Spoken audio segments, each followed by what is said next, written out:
Hello and welcome to another edition of 9 to 5 Live. This morning's subject is private equity opportunities in the Balkans. And here to discuss that with us is Gavin Ryan. Gavin is well known in the private equity space. Gavin is an expert on mid-cap private equity opportunities in emerging markets, and he's a consultant to the World Bank on this subject. Gavin, hello.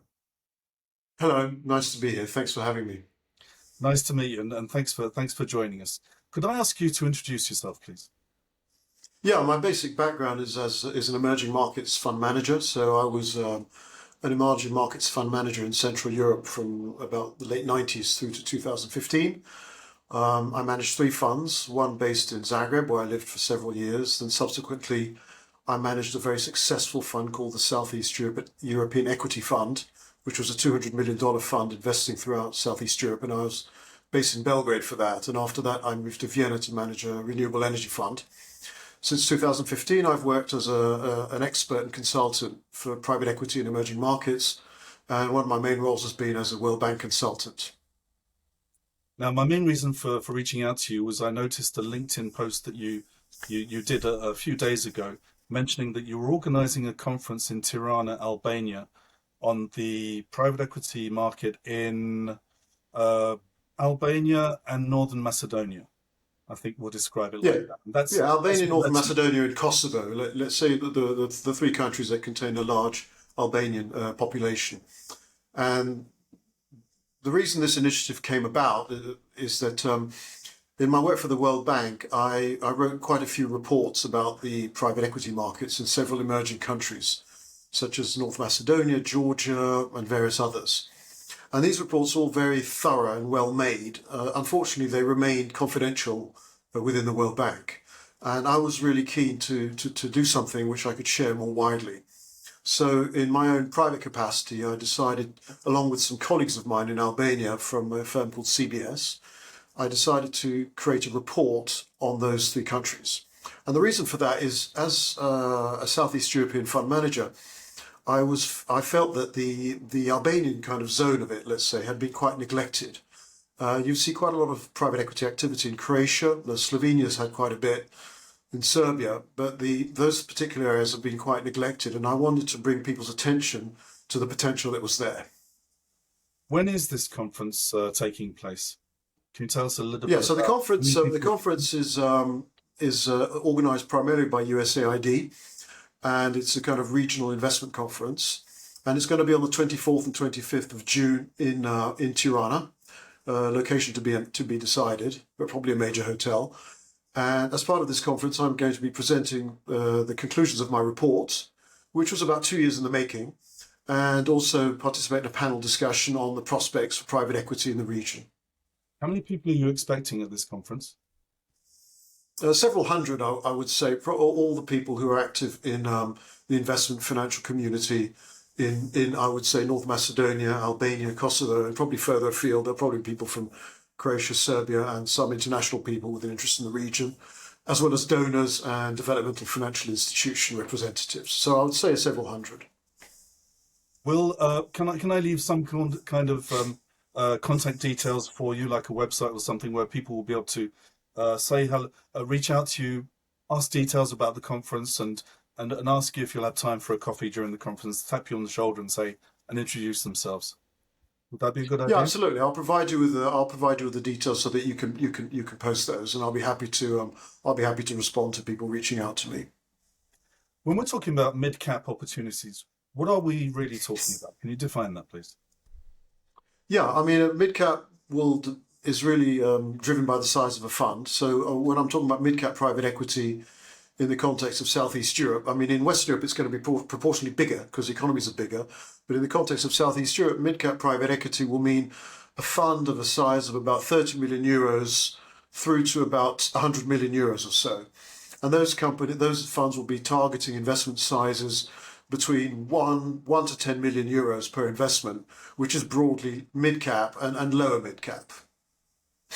How does Albania and Northern Macedonia compare to other emerging markets in this space? Well, they are. If we look, what we should look at is the income level per capita.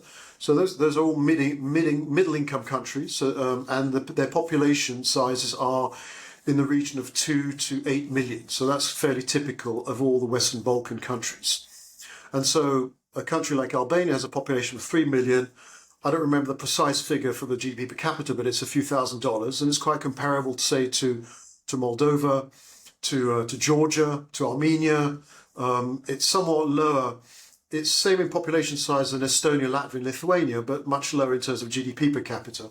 And so you can look at all these comparable countries in population sizes and use them as models and anticipate how the market could develop. And that was a lot of my work at the World Bank, is I'll be looking at, when I'll be analysing countries, say, for example, like Georgia, where I was recently working, I would look at what's going on in Armenia, Azerbaijan, in Jamaica, another mid-cap country, and you'd have lessons and learns and patterns you can see of development, and it helps you to better understand how the market's going to develop.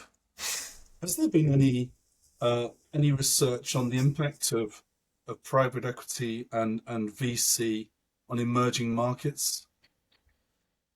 Yes, plenty of research. I mean, a large body of research can be found from Invest Europe, which is the European Venture Capital Association, and they publish things that are freely available to people.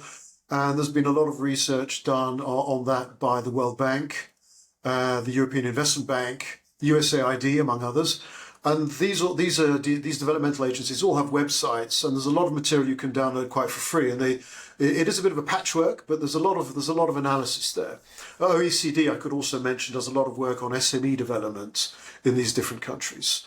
And then finally, I could mention the Barcelona Business School, IESE, that publishes a very interesting country rating system for private equity and venture capital, which rates 129 countries as attractive or not for private equity and venture capital. So that's just a snapshot of a few of them. Can you give us an example of your work in Albania and Northern Macedonia in the last few years? Yeah, so in Northern Macedonia, I did quite a bit of work for the World Bank in the venture capital space. And my work there was an expert to help support the development of incubators, so the venture capital space and startups. And that took quite a bit of my time. It was involved in giving recommendations to the government on how to improve the ecosystem and training fund managers, mostly. In Albania, it consisted of working on developing a new fund and performing due diligence on potential investments and companies and meeting lots of companies and various other things. So I did a mixture of different things in the countries over the last 5 years. The report that you've used for presenting to the World Bank and you'll be using in the conference in Tirana, what are the findings of the report? I don't expect you to give the full details because that's obviously something you want to hold off for the conference itself. But can you give us an overview of what your findings are? Well, the report is my own intellectual property. It's nothing to do with the World Bank, although I have drawn upon my know-how from the World Bank to create the report. So it does use some of the methodologies, but it's a report done out of my own initiative and my Albanian colleagues. And so, I'll be able to share it in the way that I see fit, rather than sitting in a drawer somewhere, which is, I think, a good thing for the ecosystem. And so my plan is to present the essential findings of this report at the conference. But some of the findings we're going to present are going to be things like that. We've made an estimate of the annual demand for private equity, the unmet annual demand for private equity in the region of Albania, North Macedonia, Kosovo, which is in the tens of millions of dollars. We've also looked at what are some of the impediments towards the creation of new fund management firms, and try to take a general look. We talked to a lot of the fund managers who operate in the region. We talked to a lot of the major banks who lend in the region, and we talked to about 100. We surveyed about 100 companies, and I also went and did some due diligence on some others. So we really tried to go in depth and to base our report on primary research that we had performed, rather than secondary research. And so I like to think the report is quite thorough. And I think the ultimate conclusion of my report is that we simply need to create more fund managers, because there's often money there available for investment, and there is demand by SMEs for investment. And the bottleneck is the supply of talented fund managers who can actually put the two together. And that's what is often overlooked when people talk about the private equity markets. They talk about it too much in the abstract, and you have to start with the centrality figure of the fund manager and how you create a fund manager. Are you finding, for instance, in the case of Albania, that there are those who have been expatriates in say London or other private equity places of expertise, and then they go back to their country and bring the expertise they have, or is it really homegrown talent that is learning its role within Albania itself? Well, I recently created two new fund management firms in Jamaica, which is another country that has a lot of a diaspora across the world. And I've also worked a lot with Armenia and Nigeria. And these, again, are countries where you have this strong diaspora that comes back and forth. And the idea of that bringing back somebody from somewhere to sort of become a fund manager is valid, but it's complicated. Once you sort of scratch below the surface, and the complication is due to where people are in their lives. So it's relatively easy to bring back a 20-something-year-old who's done a couple of years in London, bring him back to Albania with a little bit of knowledge he may have acquired, but that's not enough to become a proper fund manager. On the other hand, the people you really might want to bring back, who are in their maybe late 30s, 40s, are very hard to move because they have school-aged children and maybe a wife who's not from the region and are reluctant to move, or they try to fly back and forth, which is often complicated. The third demographic you can bring back is the guy in the mid-50s plus who's sort of semi-retired, who wants to bring something back, who's perhaps made his money. So you have to sort of be, it's a bit more complicated in practice when you try and really make it happen. But I have done that. For example, we set up a fund in Armenia I was involved in, where a guy in his 50s who had a very successful career as an investment bank in the US came back. But it isn't as simple as it appears, but it is a big source of possibilities, yes. What do you think the future for this region is in terms of private equity and venture capital? Well, I think the future for them is the European Union. I think the European Union is what's going to drive the economic development, is going to drive their political and social stability. And if we look specifically at the private equity industry, for example, we can see that at the moment, North Macedonia, Kosovo and Albania has already done it, but they're all putting in place new legislation for private equity and venture capital. And what have they done? They've basically taken the European Union Private Equity Directive of 2011, which is the kind of gold standard for regulation of private equity, and they more or less cut and pasted it back in their home countries. So that's, I think, is a good move because it will make the environment much more familiar for the rest of the Europeans, potential investors and others. Yeah, I mean, I think that's all we're going to have time for today. If you can give us some news on your conference and more details, I'll be happy to share those in the comments just below the video. Thank you very much indeed. Okay, I will. Thank you very much for having me, and I look forward to seeing you at the conference. Thank you, Gavin. Bye-bye.